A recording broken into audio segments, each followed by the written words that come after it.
Welcome back to our channel. ഇന്ന് നമ്മൾ discuss ചെയ്യുന്നത് ഇന്ത്യൻ ഇംഗ്ലീഷ് റൈറ്ററായ A.K. രാമാനുജൻ്റെ ഒബീച്വറി എന്ന പോമാണ്. ഫസ്റ്റ് പോയിറ്റിനെ കുറിച്ച് നോക്കാം. ഇന്ത്യൻ പോയിറ്റ്, സ്കോളർ, ട്രാൻസ്ലേറ്റർ എന്നീ നിലയിലേക്ക് അറിയപ്പെടുന്ന A.K. രാമാനുജൻ 1929 ജനിച്ചത്. ഇംഗ്ലീഷിലും കന്നഡയിലും ഒരുപാട് വർക്കുകൾ രചിച്ച A.K. Ramanujan Indian western literature ട്രഡീഷനെ പരസ്പരം ബന്ധിപ്പിച്ച ഒരു വ്യക്തിയാണ്. 1929 മൈസൂരിലെ ഒരു തമിഴ് ബ്രാഹ്മണ കുടുംബത്തിലാണ് A.K. രാമാനുജൻ ജനിച്ചത്.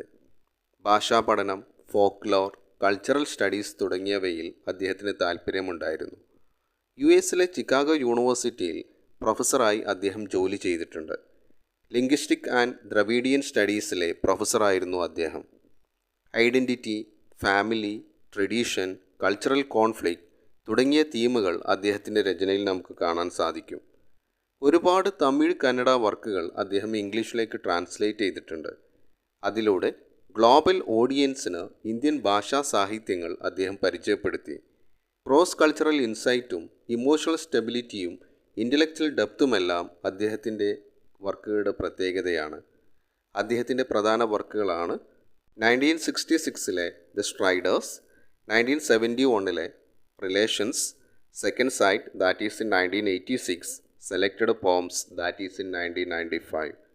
അദ്ദേഹത്തിന് ഒരുപാട് അംഗീകാരങ്ങൾ ലഭിച്ചിട്ടുണ്ട്. മാക് ആർതർ ഫെലോഷിപ്പ് സാഹിത്യ മേഖലയിലെ സംഭാവനകൾക്ക് ലഭിച്ച അംഗീകാരമാണ്. 1993 US അദ്ദേഹം മരണപ്പെട്ടത്. ഇനി ഈ പോയത്തെക്കുറിച്ച് നോക്കാം. നമുക്ക് പഠിക്കാനുള്ള ഈ പോം ഒരു ഐറോണിക് പോമാണ്. ഇതിലൂടെ പോയിറ്റ് അദ്ദേഹത്തിൻ്റെ ഫാദറിൻ്റെ മരണമാണ് വിവരിക്കുന്നത്.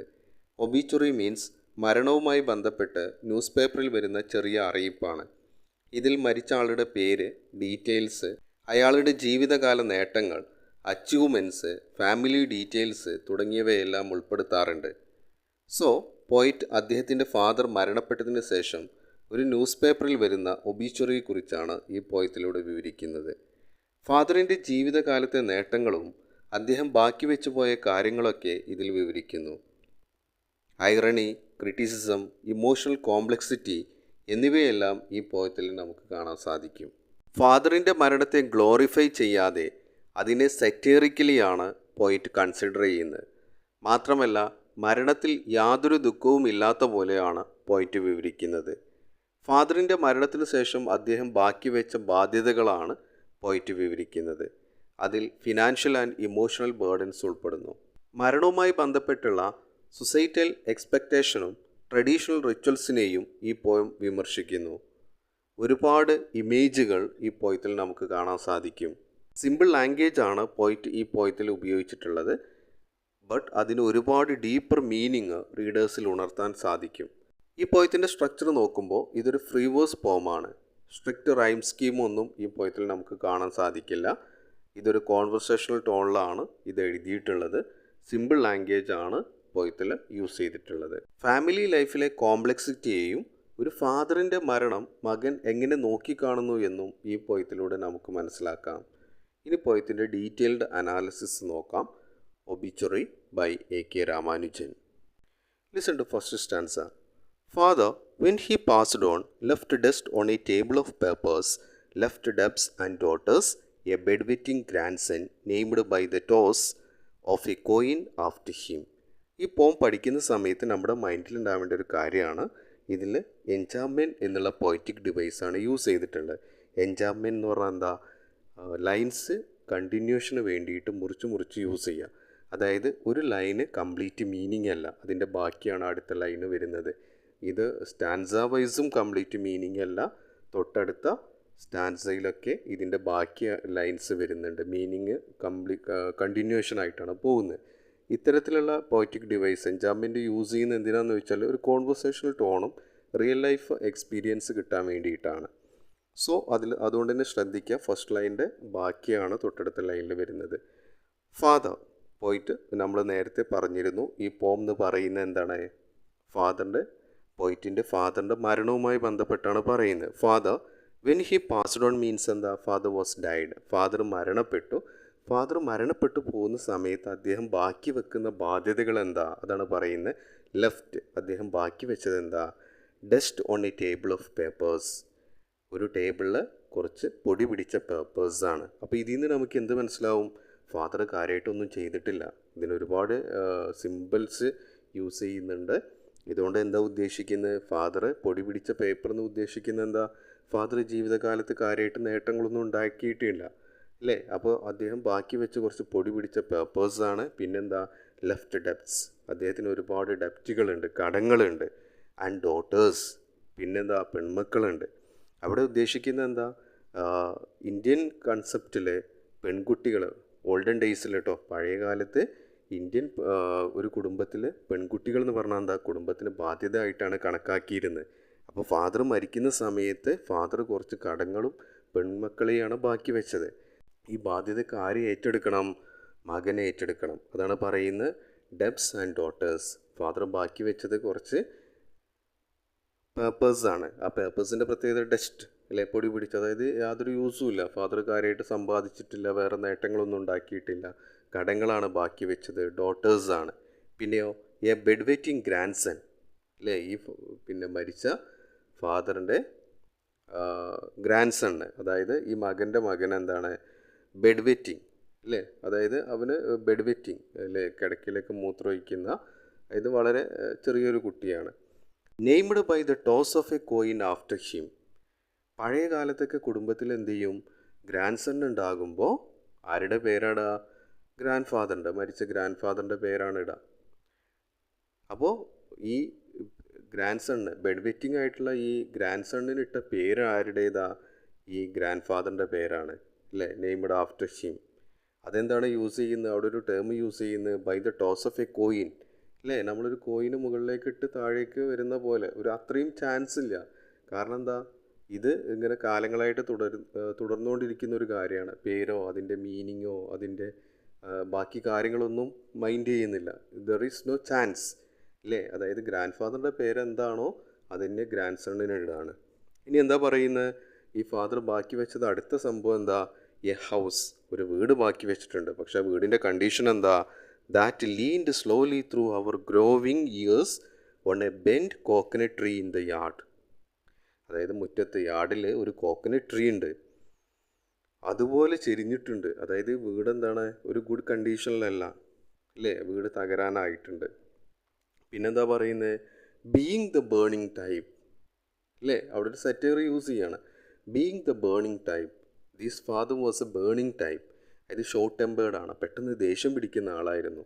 അതുകൊണ്ട് തന്നെ എന്ത് ചെയ്തു? He burned properly at the cremation അല്ലേ, ഈ ദഹിപ്പിക്കുന്ന സമയത്ത്, മരണപ്പെട്ട് ദഹിപ്പിക്കുന്ന സമയത്ത് എന്ത് ചെയ്തു? ഫാദർ ഷോർട്ട് ടെമ്പേർഡ് ആയതുകൊണ്ട്, ബേണിംഗ് ടൈപ്പ് ആയതുകൊണ്ട് എന്ത് ചെയ്തു? നന്നായിട്ട് ദഹിച്ചു. അതായത് അദ്ദേഹം ഓൾറെഡി ഒരു ചൂടുള്ള ആളാണ്, അതുകൊണ്ട് തന്നെ എന്ത് ചെയ്തു? പിന്നെ അദ്ദേഹത്തെ ദഹിപ്പിക്കുന്ന സമയത്ത് ക്രിമേഷൻ്റെ ടൈമിൽ നന്നായിട്ട് കത്തി ചാരായി. അപ്പോൾ അവിടെ ഒരു സെറ്റയറാണ് യൂസ് ചെയ്യുന്നത്. പിന്നെ as before easily at the both ends അല്ലേ, ബോത്ത് എൻഡ്സ്, രണ്ട് എൻഡിലും. അതായത് ഇവിടെ എന്താണ്? അതൊരു സിമ്പിളാണ് യൂസ് ചെയ്യുന്നത്. രണ്ട് എൻഡിലും, അതായത് തലയിലും കാലിലും രണ്ട് സൈഡിൽ നിന്ന് നന്നായിട്ട് ബേൺ ചെയ്തു. അപ്പോൾ ഇവിടെ എന്താ? ബോത്ത് എൻഡ്സ് എന്ന് പറയുന്നത് എന്താ? ഫാദർ അദ്ദേഹത്തിൻ്റെ ലൈഫിൽ രണ്ടറ്റം കൂട്ടിമുട്ടിക്കാൻ ഒരുപാട് ബുദ്ധിമുട്ടിയ ആളാണ്. ഓക്കെ, അങ്ങനെ ഒരു മീനിങ്ങും അതിനുണ്ട്. Left his I coin in the Ashes that didn't look on bit different. പിന്നെന്താ? മരിക്കുന്ന ഈ ദഹിപ്പിക്കുന്ന സമയത്ത് പഴയ കാലത്തുള്ളൊരു വിശ്വാസമായിരുന്നു എന്ത്? കണ്ണിന് മുകളിൽ എന്ത് ചെയ്യും? ഒരു കോയിൻ വെക്കും, അവരുടെ കണ്ണ് പ്രോപ്പറായിട്ട് അടഞ്ഞു നിൽക്കാൻ വേണ്ടിയിട്ട്. അപ്പോൾ അതൊരു വിശ്വാസമാണ്. അതുപോലെ ഈ ഫാദറിനെ ബേൺ ചെയ്യുന്ന സമയത്തും ഐ കോയിൻസ് വെച്ചിട്ടുണ്ട്. അതെന്താണ്? അതിന് യാതൊരു ചേഞ്ചും ഇല്ല. അതായത് ദഹിപ്പിച്ച് കഴിഞ്ഞ് ഈ ചാരം ആഷസ് എടുക്കുന്ന സമയത്ത് എന്താണ്? ഈ കോയിന് ദർ ഈസ് നോ ചേഞ്ച്. പിന്നെയോ അദ്ദേഹം ബാക്കി വെച്ചത് എന്താ? Several spinal disc, rough, some burn to coal for sons to pick gingerly and throw as the priest said facing east where 3 rivers met near the railway station. പിന്നെ എന്തുണ്ട് അവിടെ? എന്തുണ്ട്? Several spinal disk, അതായത് അതൊരു ആചാരത്തിൻ്റെ ഭാഗമാണ്. ഒരാളെ ദഹിപ്പിച്ചതിന് ശേഷം എന്ത് ചെയ്യും? ഫാമിലി എന്ത് ചെയ്യും? 2-3 ദിവസം കഴിയുമ്പോൾ ബാക്കിയുള്ള അസ്ഥികളെടുക്കും, ചാരെടുക്കും, എന്നിട്ട് എന്ത് ചെയ്യും? അത് പുഴയിലൊഴുക്കുകയാണ് ചെയ്യാറ്. അതാണ് ഇവിടെ പറയുന്നത് സെവറൽ സ്പൈനൽ ഡിസ്ക്. അദ്ദേഹത്തിൻ്റെ സ്പൈനൽ ഡിസ്ക് നന്നായിട്ട് കത്തിയതിന് ശേഷമുള്ള ബാക്കി വന്ന ഡിസ്കുകൾ, അതായത് ഈ എല്ലുകളൊക്കെ എടുത്തു. Rough some burn to coal for sons, ചിലത് കോള് പോലെ കരിഞ്ഞിട്ടുണ്ട്, കരി പോലെ കരിഞ്ഞിട്ടുണ്ട്. ടു പിക്ക് ജിഞ്ചർലി, ആ വേർഡ് ശ്രദ്ധിക്കുക, ജിഞ്ചർലി മീൻസ് കെയർഫുള്ളി. അവരെ മക്കൾ എന്ത് ചെയ്തു, വളരെ കെയർഫുള്ളായിട്ട് ഈ അസ്ഥികളൊക്കെ എടുക്കുകയാണ്. എന്തിനാ? And throw as the priest said, അല്ലേ, പ്രീസ്റ്റ് പറഞ്ഞ പോലെ ഇവരെന്ത് ചെയ്യാണ്, അത് വലിച്ചെറിയാണ്. വേർ 3 rivers met, എവിടെയാ? 3 റിവേഴ്സിൻ്റെ സംഗമമുണ്ട്, അതായത് ത്രിവേണി സംഗമത്തെയാണ് ഇവിടെ സൂചിപ്പിക്കുന്നത്. നിയർ ദ റെയിൽവേ സ്റ്റേഷൻ, അതായത് റെയിൽവേ സ്റ്റേഷൻ്റെ തൊട്ടടുത്തുള്ള റിവേഴ്സിൻ്റെ സംഗമമുണ്ട്. 3 റിവേഴ്സുള്ള സംഗമിക്കുന്ന ത്രിവേണി സംഗമമുണ്ട്, അവിടെ ഒഴിക്കാൻ പ്രീസ്റ്റ് പറഞ്ഞിട്ടുണ്ട്. അതിന് വേണ്ടിയിട്ട് ഇവർ അസ്ഥികളൊക്കെ എടുത്തു. No long standing headstone with his full name and 2 dates. അപ്പം ഇനി എന്താണ് പോയിട്ട് എന്താ പറയുന്നത്? No long standing headstone. ഇവിടെ എന്താ ഹെഡ് സ്റ്റോൺ ഉദ്ദേശിക്കുന്നത്? ഈ മരിച്ച് ദഹിപ്പിച്ച സ്ഥലത്ത് അല്ലെങ്കിൽ മറവ് ചെയ്ത സ്ഥലത്ത് സാധാരണ എന്ത് ചെയ്യാറുണ്ട്, അവരുടെ ഒരു ഹെഡ് സ്റ്റോൺ വെക്കും, അല്ലേ? അവരുടെ ശവക്കല്ലറക്ക് മുകളിൽ ഒരു ഹെഡ് സ്റ്റോൺ വെക്കും, അതിൽ അവരുടെ പേര്, അതാണ് ഇവിടെ ഉദ്ദേശിക്കുന്നത്. 2 dates എന്ന് പറയുന്നത്. 2 dates എന്താ? ജനിച്ച വർഷവും മരിച്ച വർഷവും ഇതിൽ കാണിക്കും. നമ്മളൊക്കെ സാധാരണ കണ്ടിട്ടുണ്ട്, എസ്പെഷ്യലി ക്രിസ്ത്യൻ മുസ്ലിം വിഭാഗങ്ങളൊക്കെ മരിച്ച് അവരുടെ തലക്ക് മുകളിൽ എന്ത് ചെയ്യും, ഒരു കല്ല് വെച്ചിട്ട് അതിൽ അവരുടെ പേര്, അവർ ജനിച്ച വർഷം മരിച്ച വർഷം വെക്കും. അപ്പോൾ ഇതിനാണ് ഹെഡ് സ്റ്റോൺ എന്ന് പറയുന്നത്. No long standing headstone. ഇവിടെ അതിൻ്റെ ഒന്നും ആവശ്യമില്ല. ഇത് മകന് ചിന്തിക്കണം, അതിൻ്റെ ഒന്നും ആവശ്യമില്ല. കാരണം എന്താ, ഫാദർ ഒന്നും ബാക്കി വെച്ചിട്ടില്ല, കുറച്ച് ബാധ്യതകൾ മാത്രമാണ്. സോ എന്തിൻ്റെ ആവശ്യമില്ല? No long standing headstone with his full name, അല്ലേ? സാധാരണ അതിൽ ഫുൾ നെയിം വെക്കും, 2 dates, അതിൻ്റെ ഒന്നും ആവശ്യമില്ല. നെക്സ്റ്റ് സ്റ്റാൻസ് നോക്കുക, ഇതിൻ്റെ തൊട്ട് ബാക്കി തന്നെയാണ് അതിൽ വരുന്നത്. എന്താ പറയുന്നത്? His full name and 2 dates to hold in their parenthesis. അതായത് 2 ഡേറ്റ് കാണിക്കാൻ, ജനിച്ച വർഷവും മരിച്ച വർഷവും കാണിക്കുന്ന ഒരു ഹെഡ് സ്റ്റോണിൻ്റെ ആവശ്യം അവിടെ ഇല്ല. Everything he didn't quite manage to do himself, ഒക്കെ അദ്ദേഹം തന്നെ ചെയ്തിട്ടുണ്ട്. ലൈക്ക് ഹി സിസേറിയൻ ബേർത്ത്സ്, അല്ലേ? ഇനി പറയണം, ഈ ഫാദർ ജനിച്ച സിസേറിയൻ ബേർത്താണ് ഇൻ എ ബ്രാഹ്മിൺ ഗെറ്റോ. അദ്ദേഹം ജനിച്ചൊരു ബ്രാഹ്മിൺ ഫാമിലിയിലാണ്. ബട്ട് ഗെറ്റോ മീൻസ് എന്താ? പാവങ്ങൾ കലർന്ന് ജീവിക്കുന്ന പുവർ നൈബർഹുഡിനാണ് ഗെറ്റോ എന്ന് പറയുന്നത്. അപ്പോൾ ആക്ച്വലി ഇവിടെ ഒരു ഐറോണിക് എലമെൻറ്റ്സ് ആണ് കാണിക്കുന്നത്. Father belongs to a higher class, അല്ലേ? ഹയർ ക്ലാസ് ആയിട്ടുള്ള ബ്രാഹ്മിൻസിലാണ് ജനിച്ചതെങ്കിലും അയാൾ വളരെ പാവപ്പെട്ട ഫാമിലിയിലാണ്. കാര്യമായിട്ട് അയാൾ മരിക്കുന്ന സമയത്തും അയാളുടെ ജീവിതത്തിൽ യാതൊരു മാറ്റമൊന്നും വന്നിട്ടില്ല, അല്ലേ? ഒന്നും സമ്പാദിച്ചിട്ടൊന്നുമില്ല. അപ്പോൾ പറയണത് there is no headstone, അതുകൊണ്ട് അതൊന്നും ആവശ്യമില്ല. And his death by heart failure, അല്ലേ? അദ്ദേഹം മരിച്ചത് എങ്ങനെയാണ്? ഹേർട്ട് ഫെയിലർ മൂലമാണ്. എവിടെ വെച്ചിട്ട്? In the fruit market. Next stanza നോക്കാം. But someone told me he got 2 lines in an inside column of a Madras newspaper sold by the kilo exactly 4 weeks later to street hawkers. ഈ next പറയണം, നമ്മുടെ title നോക്കുക, ഒബിച്ചറി means മരിച്ചതിന് ശേഷം news പേപ്പറിൽ വരുന്ന അറിയിപ്പിനാണ്, അല്ലേ? ഈ മരിച്ച ആളെക്കുറിച്ചും അദ്ദേഹത്തിൻ്റെ ഡീറ്റെയിൽസിനെ കുറിച്ചും അദ്ദേഹത്തിൻ്റെ നേട്ടങ്ങളെക്കുറിച്ചൊക്കെ അതിലുണ്ടാവും. അപ്പോൾ ഇനി ഈ മകന് പറയാണ്, ഫാദർ മരിച്ചു, ബട്ട് സമ്മൺ ടോൾഡ് മീ, അല്ലേ? ഇദ്ദേഹത്തോട് ആരോ പറയാണ്. എന്താ പറയുന്നത്? ഹി ഗോട്ട് 2 lines, അല്ലേ? ഈ ഫാദറിനെ കുറിച്ച് 2 lines വന്നിട്ടുണ്ട് ന്യൂസ് പേപ്പറിൽ. വാർത്തയല്ല, ഈ ഒബിച്ചുറി വന്നിട്ടുണ്ട്. എവിടെയാണ് വന്നത്? ഇനാൻ ഇൻസൈഡ് കോളം, ഉള്ളിലാണ്, അല്ലേ? പുറത്തൊന്നുമല്ല. ഓഫ് എ മദ്രാസ് ന്യൂസ് പേപ്പറിൻ്റെ ഒരു ഉൾ പേജിൽ ഒരു കോളത്തിൽ വന്നിട്ടുണ്ട്. സോൾഡ് ബൈ ദ കിലോ, അതായത് ആ പേപ്പർ അത്രയും യാതൊരു ഇമ്പോർട്ടൻസും ഇല്ലാതെ, അല്ലേ, കിലോ കണക്കിന് തൂക്കി കൊടുക്കുന്ന ഒരു പത്രമാണ്. എക്സാക്ട്ലി 4 weeks later, ഇതെന്നാണ് ഈ അപ്പിയർ ചെയ്തത്? ഇദ്ദേഹത്തെക്കുറിച്ചുള്ള ഈ വിവരണങ്ങൾ വന്നതെന്നാണ് ഇദ്ദേഹം മരിച്ച 4 ആഴ്ച കഴിഞ്ഞിട്ടാണ്. To street hawkers. സാധാരണ ഇത്രയും ന്യൂസ് പേപ്പർ എന്തിനാണ്?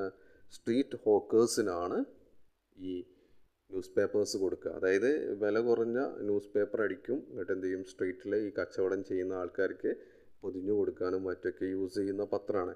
അപ്പോൾ ഇവിടെ ഉദ്ദേശിക്കുന്നത് എന്താ? ഈ ഫാദറിനെ കുറിച്ചുള്ള ഒബിച്ചുറി വന്നത് അത്ര നല്ലൊരു ഫേമസ് ആയിട്ടുള്ള പത്രത്തിലൊന്നുമല്ല വന്നത്. തന്നെ എന്താണ്? വളരെ അവിടെ ചീപ്പായിട്ട് യാതൊരു വിലയില്ലാത്ത പത്രത്തിലാണ്, അതും ഉൾപേജിലാണ്. ഇനി ഈ സ്ട്രീറ്റ് ഹോക്കേഴ്സിന് എന്തിനാണ് കൊടുക്കുന്നത്? Who sell it in turn to a small groceries where I buy salt. അപ്പോൾ പോയിട്ട് പറയണം, ഈ സ്ട്രീറ്റ് ഹോക്കേഴ്സിനാണ് ഈ ന്യൂസ് പേപ്പേഴ്സ് കിട്ടാറ്. അവരെന്ത് സാധാരണ ചെയ്യാറ്, അവർ ചെറിയ ഗ്രോസറീസൊക്കെ വെക്കും. എന്തൊക്കെയാണ് അവിടെ നിന്നാണ് പോയിട്ട് എന്തൊക്കെയാണ് വാങ്ങാറ്, സാൾട്ട്, കൊറിയാണ്ടർ, ജാഗരിയൊക്കെ വാങ്ങാറ്. ഈ ന്യൂസ് പേപ്പർ കോൺസ് അല്ലേ, ന്യൂസ് പേപ്പർ കോൺസ് പോലെ ന്യൂസ് പേപ്പർ ആക്കിയിട്ട് അതിൽ പൊതിഞ്ഞിട്ടാണ് അവർ തരാറ്. That I usually read for fun. പോയിട്ട് പറയണേ, ഞാൻ എന്ത് ചെയ്യാറുണ്ട്, ഈ സാധനങ്ങളൊക്കെ പൊതിഞ്ഞു തരുന്ന ഈ ന്യൂസ് പേപ്പർ വായിച്ചു നോക്കാറുണ്ട്. And lately in the hope of finding these obituary lines അല്ലേ. അപ്പോൾ ഫാദർ മരിച്ചതിന് ശേഷം ആരോ പറഞ്ഞിട്ടുണ്ട് ഇങ്ങനെ ഒരു ന്യൂസ് പേപ്പറിൽ വന്നിട്ടുണ്ട് എന്ന് പറഞ്ഞിട്ടുണ്ട്. അതുകൊണ്ട് തന്നെ പോയിട്ട് എന്ത് ചെയ്യും, ഇങ്ങനെ സാധനങ്ങളൊക്കെ പൊതിഞ്ഞു വരുമ്പോൾ സാധാരണ തമാശക്ക് വായിക്കാറുണ്ടെങ്കിലും ചില സമയത്ത് എന്ത് ചെയ്യും, ഈ ഒബീച്വറി അതിലെങ്ങാനും ഉണ്ടോ എന്ന് വിചാരിച്ചിട്ട് ജസ്റ്റ് വായിക്കും.